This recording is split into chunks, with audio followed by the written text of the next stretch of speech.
¡Dafne! ¿Cuál es su urgencia? ¡Dafne! Bueno. ¿Sí? ¿Quieres Bueno. una urgencia? Señorita, ¿me puede mandar una ambulancia bien rápido, por favor? Sí, voy a solicitar unos datos de la ubicación. ¿Qué Por municipio? favor, señorita, porque creo que se me está importando un alumno, por favor. ¿Qué municipio donde se encuentra, señorita? ¿Tampico, Madero, Altamira? El 15 de julio de 2026, una mujer recibió un video enviado desde un campamento militar en Ciudad Madero, Tamaulipas. En la grabación aparecía su hija de 13 años, recostada sobre una cama. Tenía lesiones en el rostro y aseguraba que había sufrido una caída durante un entrenamiento, pero que se encontraba bien. Al día siguiente, el estado de salud de la adolescente volvió a decaer y la situación se enrareció. La madre comenzó a recibir llamadas insistentes para que acudiera de inmediato al campamento. Minutos después, una voz al otro lado del teléfono pronunció una frase devastadora: «Ya no hay nada que hacer. Está sin vida. Véngase rápido».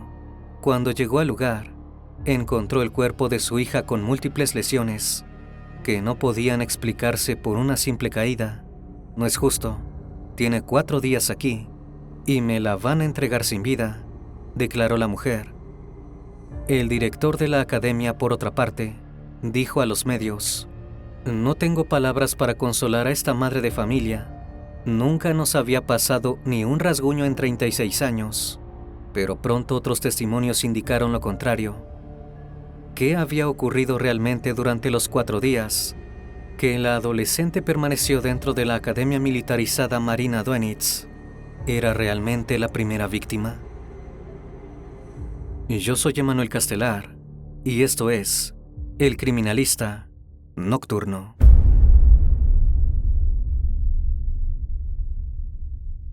Buenas noches, bienvenidos al Criminalista Nocturno.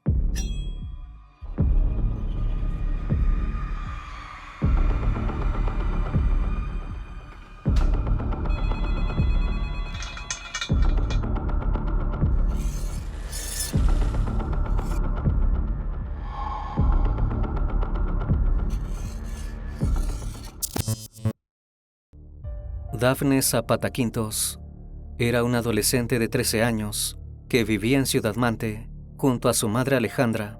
Su padre, por otra parte, Gabriel Zapata, se había separado de su madre años atrás y de vez en cuando la veía. Actualmente se dedicaba a la docencia en una institución. Sus conocidos describieron a Dafne como una persona dedicada a los estudios, apasionada por el deporte y a las actividades artísticas. Practicaba box en un gimnasio de la localidad, destacando por su disciplina, esfuerzo y compromiso. Además, en 2 ocasiones había sido elegida reina de la escuela de gimnasia, debido a su participación y desempeño. Su pasión por el baile, por otro lado, la había llevado a formar parte de la Academia Mante, donde fue coronada reina 2024. En su tiempo libre, también disfrutaba maquillarse y modelar.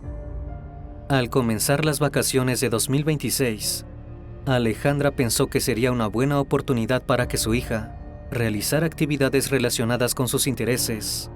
Por Facebook, encontró una academia militarizada que le llamó la atención, ya que ofrecían múltiples actividades que despertaron su interés. Dafne era disciplinada, pero también tímida, y dependía mucho de su madre. Alejandra quería que fuera más autónoma y segura de sí misma, así que la anotó en un campamento de verano en la Academia Militarizada Dönitz. La institución, supuestamente prestigiosa, contaba con más de 30 años de experiencia y brindaba cursos a estudiantes de primaria, secundaria y preparatoria. Alejandra no inscribió a su hija formalmente, sino que le ofreció ir unos días para probar la experiencia. La primera señal de advertencia ocurrió cuando las autoridades de la academia le comunicaron que además de pagar 25,000 pesos mexicanos, podrían cobrarle hasta 5,000 pesos adicionales. Si Dafne era sancionada, se le realizaría una especie de arresto que le impedía salir de la academia durante el fin de semana. Pero al fin de cuentas, el lugar seguía una estructura militar, por lo que este tipo de modus operandi no resultaba realmente sospechoso. Además, la sargento encargada Estrella Mora Le dijo a Alejandra que ella cuidaba muy bien de los alumnos, al grado de dar su vida por ellos. Esto la convenció de llevar a su hija a la academia, la cual establecía que de lunes a viernes tendrían actividades y sábados y domingos se podrían retirar a sus hogares. El 13 de julio, Daphne y Alejandra viajaron desde Ciudad Mante hasta Ciudad Madero, donde quedaba el campamento para iniciar el curso. Allí la mujer descubrió otra regla. Su hija estaría incomunicada durante la estadía. El personal enviaría únicamente reportes sobre si había comido, participado en las actividades y acerca de su estado de salud. La primera actualización llegó de parte de la sargento encargada del grupo femenino, Estrella Mora. Le dijo a Alejandra que Daphne se encontraba muy contenta y muy positiva frente a la experiencia. También mencionó que presuntamente la adolescente la había abrazado durante un entrenamiento. Esto llamó la atención de su madre, que sabía lo tímida que era, pero al tercer día, la situación se enrareció. El 15 de julio, cerca de las 4 de la tarde, Estrella reportó que Daphne se había desmayado mientras hacía ejercicio y caído de frente al suelo. Supuestamente el médico que atendió al adolescente indicó que tenía la presión baja debido al esfuerzo que había hecho al entrenar. Sin embargo, la sargento aseguró que Daphne solo tenía un raspón y que ya había sido medicada y recibido suero. Alejandra pidió la receta para cubrir los gastos. Aunque no recibió documento alguno, lo que más llamó la atención es que Estrella le dijo que su hija estaba abriéndose emocionalmente con ella y que incluso le decía mamá. Ese mismo día, Estrella le envió un video donde se podía ver a Daphne con la nariz raspada, un golpe en el labio y una marca en la frente. Supuestamente las lesiones habían sido ocasionadas por la caída. Además, la sargento informó que Daphne había estado comiendo, aunque algunos alimentos le provocaban vómito. Fue entonces cuando Alejandra tuvo un mal presentimiento sobre el trato que la academia estaba dándole a su hija. Durante las horas posteriores, la sargento le comunicó que Daphne se encontraba desmotivada e insubordinada. El jueves 16 de julio, Estrella le dijo a Alejandra que la joven se sentía mejor, pero cerca de las 10 de la noche, hubo otra actualización. Daphne tenía tos. La sargento justificó la enfermedad con que había dormido con una ventana abierta. Además, reveló que la adolescente tenía deshidratación e incontinencia. Dijo haberla llevado al médico, quien le habría dado otro medicamento. Luego, Estrella afirmó haber encontrado a Daphne con vómito y orina. La había bañado y arropado, además de darle un Theraflu y té. Tan solo unos minutos después, a las 11:40, Alejandra recibió reiteradas llamadas de Estrella, donde le pedía que acudiera de urgencia al campamento, ya que había encontrado a Daphne en la regadera porque se había desmayado. Sin embargo, luego le aseguró que ya no era necesario y le pasó la llamada a Protección Civil, quienes le informaron que efectivamente ya no tenía signos vitales. La mujer viajó hacia la academia junto a su madre, la abuela de Daphne. Una vez allí fueron recibidas por un sujeto que, al ver que Alejandra estaba grabando, cerró la puerta de inmediato. Lo que más llamó la atención de la familia es que los servicios funerarios ya estaban en el lugar, esperando recibir el cuerpo, y la familia en ningún momento había consentido el actuar. La abuela de Daphne fue la que entró en las instalaciones para ver el cuerpo de su nieta. Una vez dentro, peritos y personal de la fiscalía se encontraban al interior y le mostraron el cuerpo de su nieta, el cual ya estaba en una bolsa. La adolescente estaba en ropa interior de la cintura para arriba, con diversas laceraciones y hematomas en espalda y abdomen, cubierta de vómito, pero lo que más llamó su atención fue que de su boca salió una espuma espesa y su cuello se observaba hinchado. La abuela intentó hablar con Estrella, pero ni la sargento ni los demás responsables brindaron mayores explicaciones sobre el deceso, incluido el director de la academia, Jorge Ponce, que ya se encontraba en el lugar. Es importante recalcar que el lugar ya se encontraba acordonado, de acuerdo con los protocolos de cadena de custodia, y ninguna persona ajena a la investigación puede acceder al lugar de intervención. Sin embargo, en el actuar de las autoridades vimos todo lo contrario. El objeto de la preservación del lugar de intervención es evitar cualquier intromisión indebida o inadecuada que pueda alterar, modificar, sustraer o dañar los indicios o evidencias que se puedan encontrar, y claramente esto no se cumplió, rompiendo por completo la cadena de custodia, y días después esto sería más notorio. Ese día, la Fiscalía General de Justicia de Tamaulipas hizo el levantamiento del cuerpo para realizar la necropsia médico-legal. El 19 de ese mes, se conocieron los primeros resultados de la necropsia practicada por la Fiscalía. Se confirmó que la hora de defunción fue a las 11 de la noche del 16 de julio de 2026, y no por un accidente como había dicho Estrella y el director de la academia, sino por homicidio, y la causa del deceso se debió a una asfixia por sumersión.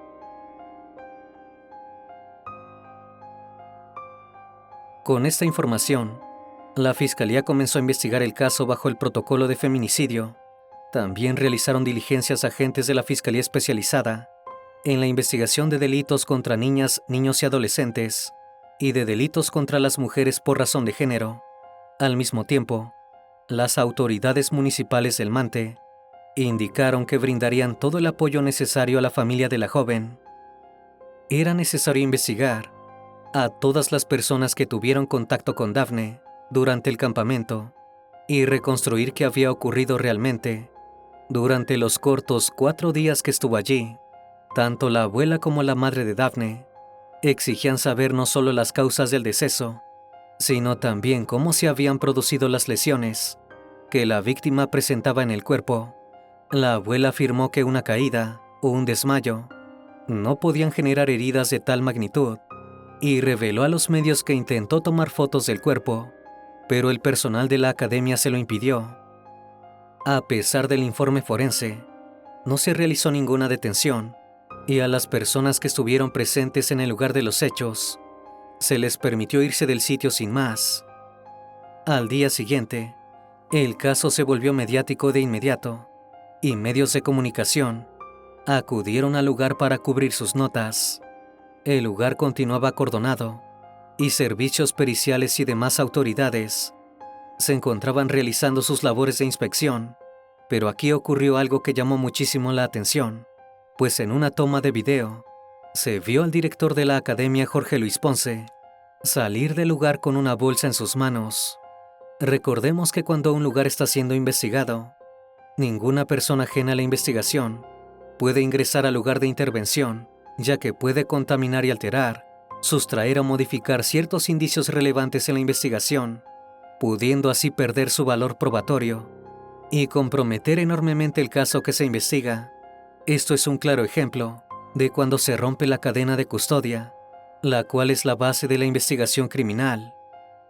Ese día Jorge Ponce dio una breve declaración a este medio de comunicación y ahí recalcó que Dafne aparentemente padecía un problema de salud que no había sido detectado previamente. Aseguró que desde el día anterior se sentía débil, que fue revisada por el médico y la enfermera de la academia y que ninguno encontró alguna anomalía que hiciera pensar que su vida estaba en riesgo. Supuestamente el día de su fallecimiento, la chica se encontraba en la regadera bañándose, cuando de pronto se desvaneció. Además, ofreció regresar el dinero a la madre de la víctima, como si eso fuera relevante en ese momento, y no la vida de la adolescente. Se le cuestionó también sobre el resultado de la necropsia, la cual mencionaba la asfixia por sumersión, y recalcó que la institución no tenían albercas y que estaba dispuesta a colaborar con la investigación, y que en 36 años no les había pasado ni un rasguño. Sin embargo, en otras entrevistas dio demasiadas contradicciones. En una, dijo que Dafne se pudo haber asfixiado con su propio líquido corporal mientras estaba en la regadera debido a una afección previa de salud. En otra, aseguró que el adolescente se iba a bañar, pero como no había agua, no lo pudo hacer y se desvaneció. Horas después, familiares de Dafne se manifestaron en las oficinas de la Fiscalía de Tamaulipas para pedir una investigación independiente. Exigieron además que las autoridades accedieran a los videos de vigilancia, los registros de actividades y los testimonios de estudiantes y trabajadores de la academia. Alejandra, por su parte, indicó que llevaría a cabo una necropsia particular para comparar los resultados con la de la Fiscalía y pidió a los medios que si más personas habían sufrido maltratos en la academia, brindasen sus testimonios. Y eso fue exactamente lo que ocurrió. Alejandra afirmó haber recibido el mensaje de una madre, cuya hija había estado en el campamento con Dafne. Presuntamente la menor fue testigo de agresiones contra Dafne antes de su deceso. Luego, habría sido apartada del resto del grupo porque ya no podía continuar con las actividades. También habló Betsaira Horta, madre de otra menor, que asistió al mismo campamento. La mujer aseguró que su hija le contó lo ocurrido apenas abandonó la institución. Había visto a Dafne con golpes en la boca y en la nariz, además de tener un ojo medio cerrado. Según Betsaira, cuando su hija intentó acercarse para preguntarle qué le había sucedido, un comandante identificado como Villa llamó a Dafne y la retiró del lugar. Al mismo tiempo, otros instructores alejaron a su propia hija para impedir que continuara hablando. La madre también aseguró que su hija le describió otras situaciones extrañas que ocurrieron dentro del campamento. Reveló que Dafne había vomitado después de consumir una tortilla que tenía un huevo crudo. Además, había permanecido durante varias horas con la ropa sucia, sin que le permitieran cambiarse. Por último, Betsaira contó otras prácticas que formaban parte de la dinámica del campamento. Según su hija, algunos menores eran obligados a permanecer sentados, observando cómo otros niños comían. La menor también le contó que una instructora identificada como la Sargento América sabía cómo golpearlos sin dejar marcas visibles para que sus padres no les creyeran. Pero las revelaciones no se limitaron a las compañeras de Dafne. Comenzaron a surgir testimonios de exalumnos y familiares de los mismos. Muchos aseguraban que durante su paso por la academia militarizada, Marina Duenitz, habían sido víctimas de violencia física, verbal y psicológica. Una madre anónima contó que su hijo había decidido contar su vivencia recién cuando supo que uno de sus hermanos menores iba a ser inscrito en la academia. Según relató, quiso impedir que atravesara la misma experiencia que él. Aseguró que durante su estadía había sido sometido a distintas formas de maltrato. Lo asfixiaban, le ponían bolsas, lo tableaban y le pegaban de cierta manera para que no se vieran los golpes. Otro exalumno aseguró que el miedo era parte de la rutina. Contó que los obligaban a golpear a otros menores y que negarse implicaba recibir un castigo aún peor. También recordó haber visto cómo un compañero con autismo fue amarrado y aislado durante varias noches en una perrera. A estos relatos se sumaron videos de jóvenes que afirmaron haber estudiado en la academia, quienes denunciaron que algunos alumnos eran amarrados de los pies y mantenidos en aislamiento. Incluso se afirmó que eran incitados a consumir sustancias, con el argumento de que eso les ayudaría a aguantar. También surgieron denuncias de exalumnas que, bajo anonimato, afirmaron haber sufrido acercamientos indebidos por parte de altos mandos e instructores. Les enviaban canciones inapropiadas y las acosaban con el pretexto de realizar estiramientos, mientras que las autoridades de la institución ignoraban las denuncias. También hubo testimonios con nombre y apellido. Marta León, exalumna de la academia y creadora de contenido, aseguró haber vivido acoso, humillaciones y constantes faltas de respeto durante su estadía. En un video publicado en redes sociales, afirmó que todo lo denunciado por otros exalumnos era cierto y que cuando intentaban pedir ayuda, las autoridades los hacían sentir culpables o les decían que estaban exagerando. En Facebook, se pronunció un exalumno identificado como Charlie King, quien aseguró que lo ocurrido con Daphne no le sorprendía. Señaló a los hermanos Ponce como responsables de los abusos cometidos en la academia. Además, cuestionó que la institución llevara el nombre del almirante alemán Karl Dönitz, sucesor de Adolfo Hitler, durante los últimos días del régimen nazi. Otra exalumna fue Esperanza Bedoya Guerrero, quien aseguró haber permanecido 2 años y medio en la academia. Afirmó que algunos menores eran castigados, encerrándolos durante horas o noches enteras en una perrera, sin cenar ni recibir atención. También denunció que existían presuntos abusos por parte de estudiantes de mayor antigüedad contra los recién ingresados, y que pese a que los directivos conocían algunas de estas situaciones, solo imponían arrestos disciplinarios. Emanuel Pérez Ciego denunció que durante los 5 años que estuvo en la institución, sufrió golpes con réplicas de armas de madera. Además, se realizaban castigos físicos que incluían despertar a los estudiantes de madrugada para hacer ejercicio. También aseguró haber presenciado entrenamientos de alta exigencia y el presunto consumo de sustancias ilícitas entre algunos estudiantes. En su opinión, confundían la formación militar con el maltrato. Mientras estas experiencias aportaban contexto a lo quizás vivido por Daphne durante su estadía, la familia esperaba que el caso avanzara. El 17 de julio se llevó a cabo una protesta, donde decenas de personas acudieron con veladoras y pancartas para reclamar una investigación exhaustiva. A la mañana siguiente, la fachada de la academia amaneció con mantas que decían «Justicia para Daphne» y que no quede impune. También se llevó a cabo el sepelio, al cual acudieron familias, amigos y ciudadanos que nuevamente exigieron justicia. Días después de conocer el resultado de la necropsia, el fiscal general Jesús Eduardo Gobea Orozco confirmó públicamente que esa era también la conclusión de los peritajes oficiales. El fiscal explicó que la determinación se había basado en conjunto de estudios periciales que incluyeron la necropsia médico-forense, análisis de criminalística de campo, mecánica de hechos y mecánica de lesiones.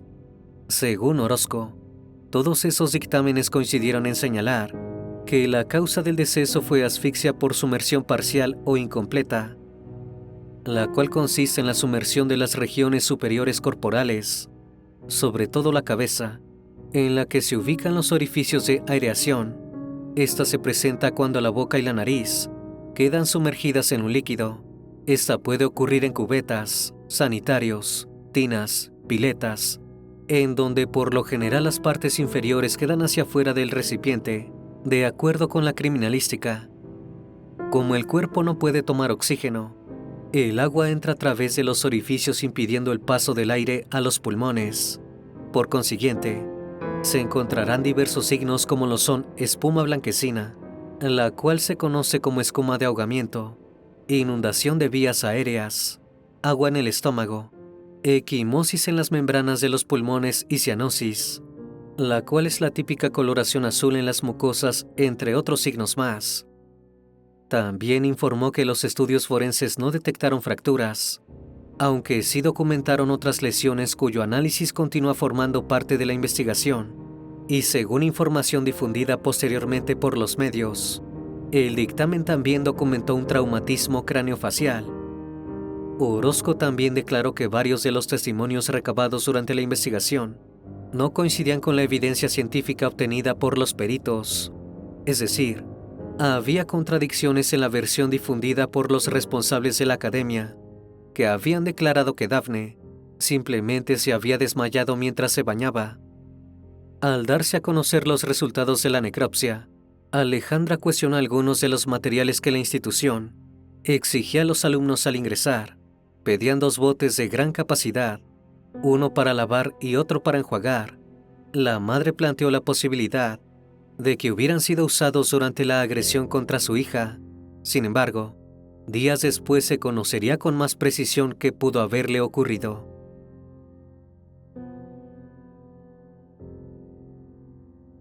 Al mismo tiempo comenzaron a revelarse más detalles sobre el personal de la academia. El director, conocido como el comandante Ponce, Solía vestir uniforme de apariencia naval.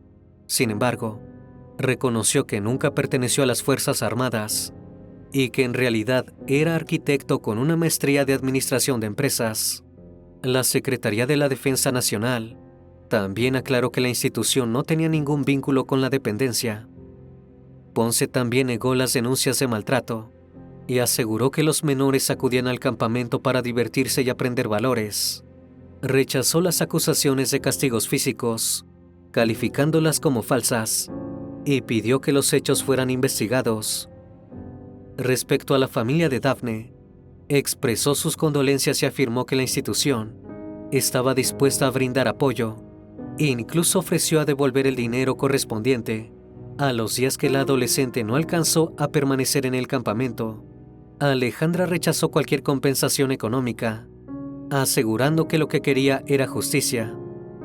Con respecto a Estrella, en redes sociales comenzaron a difundirse versiones que la vinculaban familiarmente con Ponce.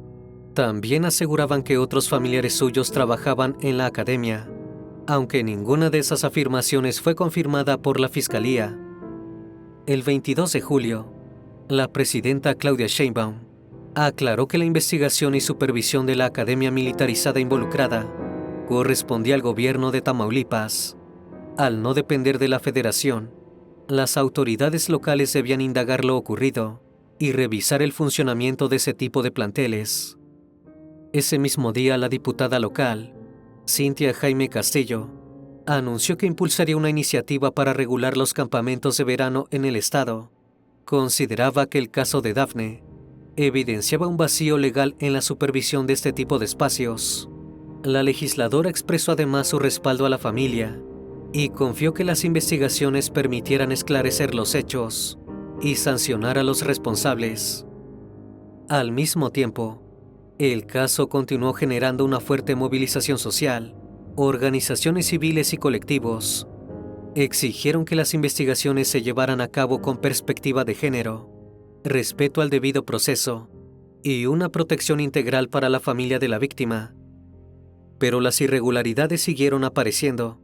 El secretario de Educación Pública, Mario Delgado, recordó que la ley mexicana prohíbe la educación militarizada en primarias y secundarias. Por ende, ordenó a todos los estados del país revisar que ninguna escuela operase bajo este modelo.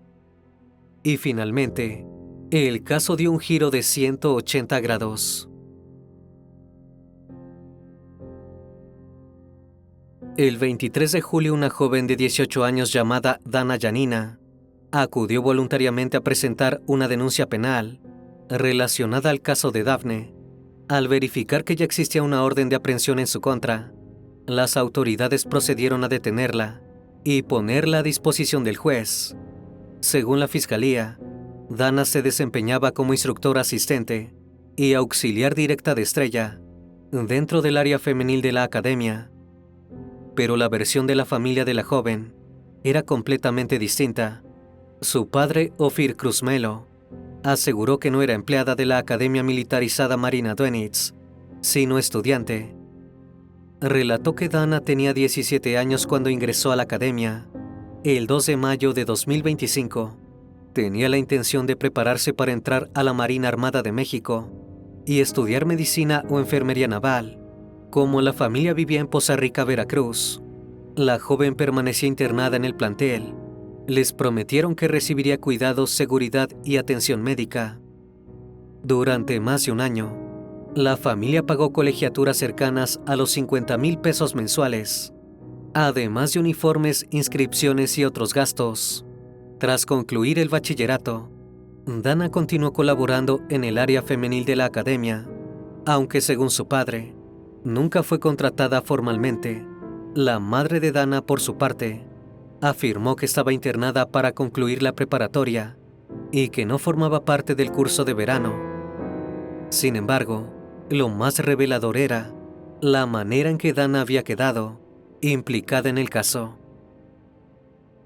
La madre aseguró que tras el deceso de Daphne, el personal de la academia llevó a su hija a declarar ante la fiscalía, sin la presencia de un abogado ni de sus padres. Le habrían indicado exactamente qué decir. Luego, La joven había sido retenida contra su voluntad durante varios días por integrantes de la academia. Había sido trasladada a distintos domicilios sin poder comunicarse en privado con su familia, ya que todas las llamadas debían ser en altavoz. Al mismo tiempo, Ophir era citado en distintos puntos de Tampico y recibía llamadas desde números desconocidos. El 19 de julio, el padre de Dana logró recuperarla tras viajar desde Poza Rica hasta Tamaulipas. La joven había sido entregada en un supermercado, visiblemente afectada y con pocas pertenencias. Ya de regreso en su casa, Dana les contó a sus padres por primera vez los abusos que había sufrido dentro de la academia. Había comenzado a ser agredida íntimamente. Aproximadamente 3 meses después de ingresar, el victimario sería el llamado Comandante Mora, señalado como el hermano de Estrella. Además, Dana indicó que otras alumnas habían sido agredidas de la misma manera. La madre de la joven relató a los medios que cuando hablaron sobre lo ocurrido, su hija le confesó que se sentía sucia e incluso había deseado quitarse la vida. La mujer tuvo que convencerla de declarar ante las autoridades para ayudar a esclarecer el deceso de Daphne y revelar cómo eran tratados los alumnos dentro del plantel. Dana acudió voluntariamente al Ministerio Público para aportar información en el caso, también para denunciar la presunta privación ilegal de la libertad y los abusos que había sufrido, pero inesperadamente fue detenida mientras se verificaban sus datos. Durante la primera audiencia, Omar Pérez Hernández, abogado de Dana, sostuvo que no ocupaba ningún cargo laboral dentro de la institución.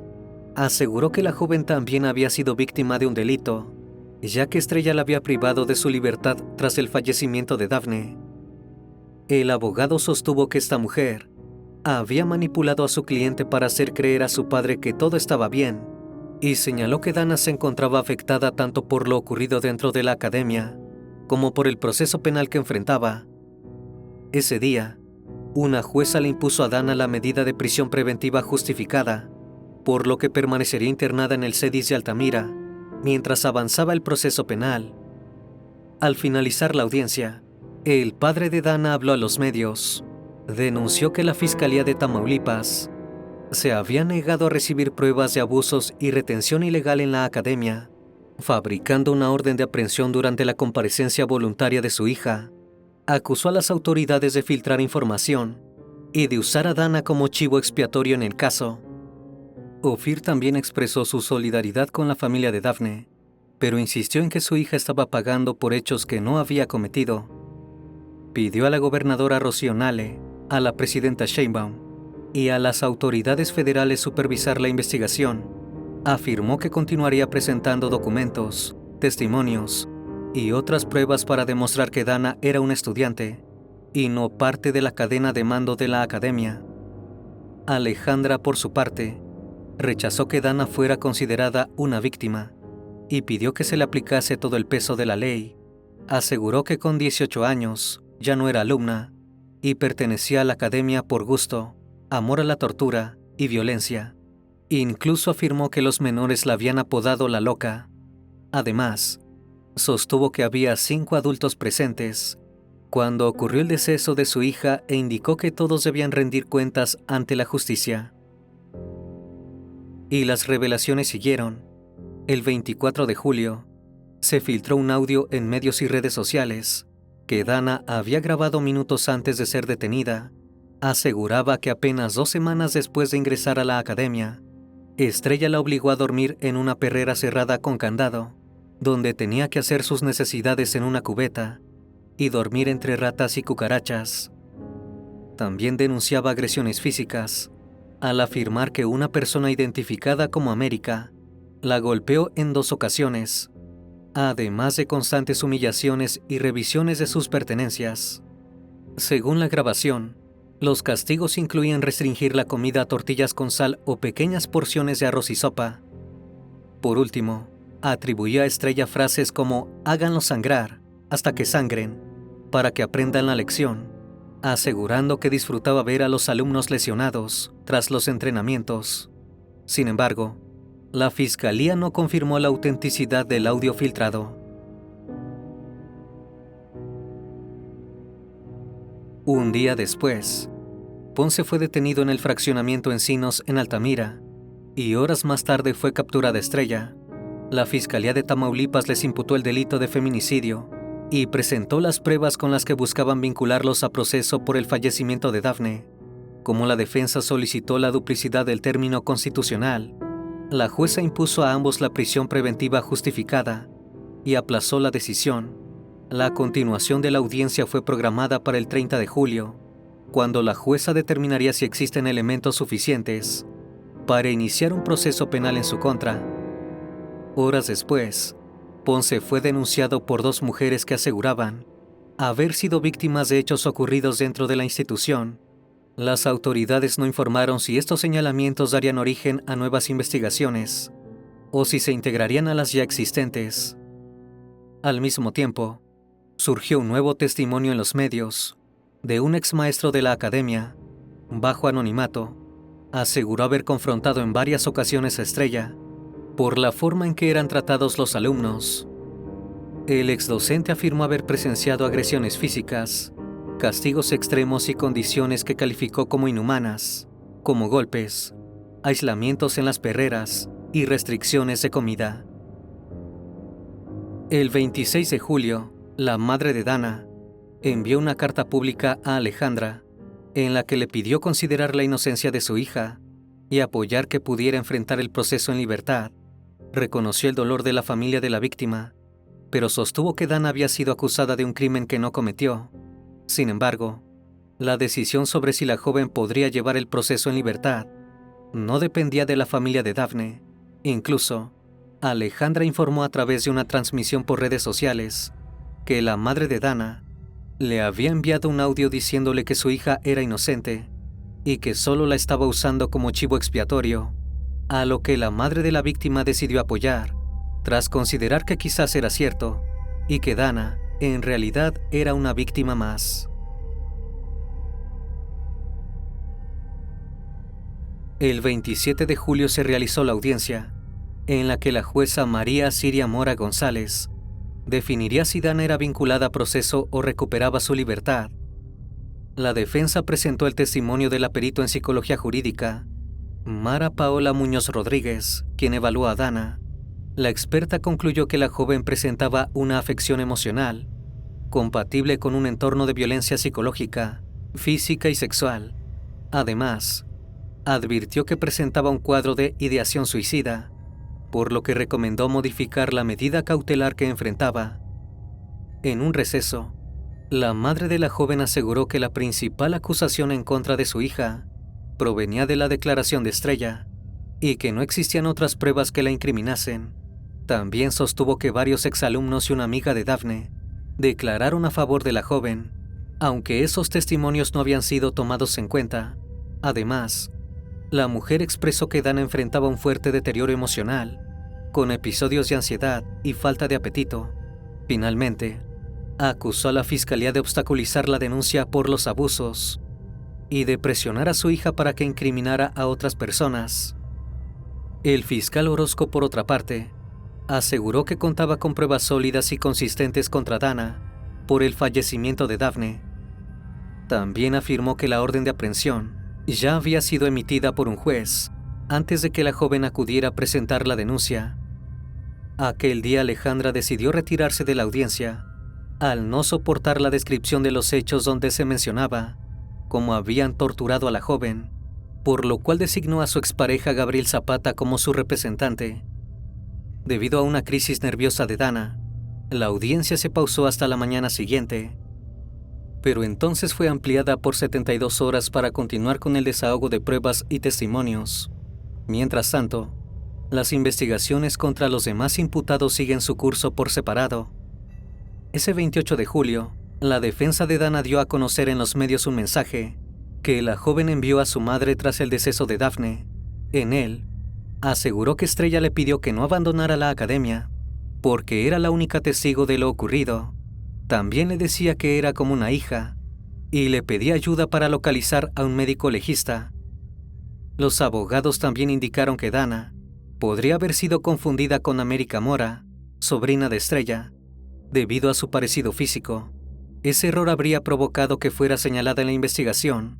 Por último, la defensa aseguró que la jueza había ordenado al Ministerio Público recibir la denuncia presentada por Dana, ya que hasta ese momento no se le había permitido formalizarla. Aquel día se dictó auto de vinculación a proceso en contra de Dana por el delito de feminicidio, fijando un plazo de 3 meses para la investigación complementaria. El 30 de julio se llevó a cabo la continuación de la audiencia de los imputados, y fue entonces que se conocieron más detalles de la carpeta de investigación. Debido a esto, Alejandra cambió su postura con respecto a Dana, ya que informó que había muchas pruebas que la implicaban. La Fiscalía de Tamaulipas presentó 385 fotografías, testimonios y peritajes que revelaban la brutalidad de los hechos. Durante más de 5 horas de audiencia, el Ministerio Público expuso la teoría del caso, en la cual se sostiene que Estrella habría sometido físicamente a Dafne hasta provocar su deceso por asfixia. Estrella y Jorge Luis fueron vinculados a proceso también por el delito de feminicidio, este último por su probable responsabilidad derivada de una omisión en el cumplimiento de sus deberes, catalogado como autor por comisión por omisión, y se fijó un plazo de 6 meses para la investigación complementaria. A su vez, el Poder Judicial del Estado de Tamaulipas desmintió los rumores que se habían orquestado por Internet, diciendo que la jueza tenía parentesco o vínculo personal con alguna de las partes, por lo que no existía impedimento legal o circunstancia que comprometiera su imparcialidad. Luego de la audiencia, se supo que Estrella dormía en la misma habitación que Dana, Yanina y Dafne. Alejandra relató en una transmisión que todo había iniciado porque una compañera del dormitorio le había dado un huevo crudo a la adolescente, por lo cual comenzó a sentirse mal. Tras esto, Dafne presuntamente había recibido castigos y agresiones por parte del personal de la academia. Posteriormente, Estrella había llevado a Dafne a una farmacia, pero Estrella le comentó al médico que la adolescente estaba mintiendo con sus malestares porque no quería realizar sus actividades físicas y no quería acatar órdenes. Una vez que regresaron a la academia, Estrella supuestamente había continuado con los maltratos. La tomó por el cuello y comenzó a sumergirla en el sanitario, hasta que después de unos minutos y tras ser sumergida con tanta hazaña, Dafne dejó de tener signos vitales. Como Dana Yanina se encontraba en el lugar y estuvo presente mientras se cometía el crimen y no lo había evitado, fue señalada como autora material. Ante esto, decenas de personas se manifestaron clamando que Dana era inocente y era una víctima más, pero aún está por definirse su probable participación en los hechos. A la fecha de realización de este video, la investigación continúa bajo reserva. La Fiscalía mantiene abiertas distintas líneas de investigación, incluida el posible uso indebido de insignias y uniformes militares en instituciones privadas. Al mismo tiempo, los exalumnos esperan que sus testimonios sean considerados para esclarecer lo ocurrido. Incluso se dice que podría haber más implicados. Nada cambiará el hecho de que Dafne no está aquí para contar qué vivió durante los 4 días que estuvo en la academia. La adolescente ingresó al campamento para realizar actividad física y ganar confianza en sí misma, pero se encontró con un auténtico infierno. Lo único positivo parece ser que gracias a la visibilidad del caso, ningún otro menor será maltratado en la Academia Militarizada Dönitz. Con el paso de los días, el caso tomó un giro inesperado, y es que supuestamente se dio a conocer que Gabriel Zapata, padre de la víctima, y quien en conjunto está colaborando con la abogada del caso, tenía 4 carpetas de investigación, algunas por violencia familiar y otras más por abuso de su propia hija, así es, de la misma Dafne. Debido a esto, las opiniones de los internautas se dividieron en redes sociales. Hay quienes señalaban estos acontecimientos como un caso grave, que debía ser investigado, porque no era posible que su progenitor, aquel que la había agredido, la estuviera representando. Y más lamentable que se encontrara en libertad después de esto, hay quienes por el contrario dijeron que todo esto desviaba la atención del caso y que lo que se exigía actualmente era justicia para Dafne Zapata. Lamentablemente, este caso se volvió más turbio y siniestro conforme avanzaron los días. Es increíble que ni en el hogar familiar, ni en academias, los adolescentes que tratan de hacer las cosas bien y enfocarse en cosas positivas para su crecimiento y desarrollo personal y profesional, puedan estar seguros. ¿Qué piensas tú? No hay familiares Por favor, ahí. señorita, nos está sacando espuma por la boca. ¿No se está convulsionando? No sé, está inconsciente, Ok, no se está literalmente. moviendo. No se está moviendo. Inconsciente, está sacando espuma por la boca, espuma por la nariz. Está tibia. Les recuerdo que ahora pueden encontrar los episodios en Spotify, Apple Podcast, Amazon Music y, por supuesto, en YouTube Music. Me despido de ustedes con un fuerte abrazo y si tú aún no formas parte de esta gran comunidad, te hago la cordial invitación a que lo hagas y nos acompañes en este camino. Esto es El Criminalista Nocturno. Hasta la próxima emisión y recuerden, en aquellas noches oscuras, siempre habrá una historia que contar.